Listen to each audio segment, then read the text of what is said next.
নমস্কার বন্ধুরা, আজকে আপনাদের সামনে একটা ভিডিও নিয়ে এসেছি। ভিডিওটা পুরোটাই দেখবেন, কেউ স্কিপ করবেন না।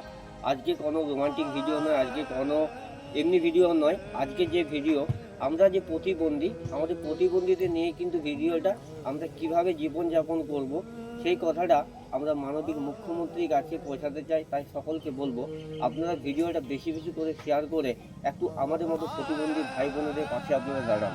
দেখুন, মাননীয় মুখ্যমন্ত্রী লক্ষ্মী ভাণ্ডারের জন্য 500 টাকা বাড়িয়েছে, রাজ্য সরকারের 4% ডিএ বাড়িয়েছেন, অঙ্গনওয়াড়ি আশাকর্মী দিদিদের জন্য 1000 টাকা করে বাড়িয়েছেন এবং সিভিক ভলেন্টিয়ার দাদা ভাইদের জন্য 1000 টাকা করে বাড়িয়েছেন।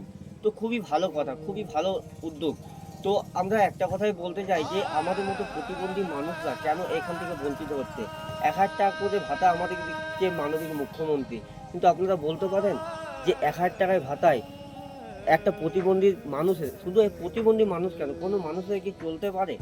1000 টাকায় তাদের এমনই প্রতিবন্ধী মানুষ আছে, তারা কাজ করতে পারে না। আমাদেরকে তো দেখতে পাচ্ছেন, হাত নেই, পা নেই। এই যে এই ভাইকে দেখতে পাচ্ছেন, এর তো একটা পা নেই, তাহলে এর কিন্তু সংসার আছে, আমারও মেয়ে আছে।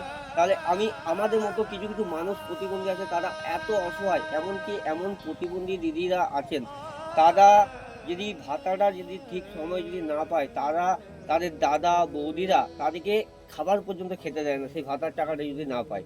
তাই আমি সকলকে বলবো, ভিডিওটা আপনারা বেশি বেশি করে শেয়ার করুন। আর মাননীয় মুখ্যমন্ত্রীর কাছে আবেদন করজোড়ে অনুরোধ করছি, যদি 1000 টাকার ভাতার থেকে যদি আপনি আরও কিছু বৃদ্ধি করেন, তাহলে আমরা খুবই উপকৃত হব। তো কিছু দিলে খুবই ভালো হয়। 1000 টাকায় কি চলে যাবে? সংসার আছে, ছেলে মেয়ে আছে, নিজেরও খরচ আছে। তাই সকলের কাছে অনুরোধ যে আপনারা বেশি বেশি করে শেয়ার করুন, যাতে করে মাননীয় মুখ্যমন্ত্রীর কাছে এই ভিডিওটা পৌঁছে যায়। বেশি করে শেয়ার করুন, সকলের কাছে অনুরোধ করছি।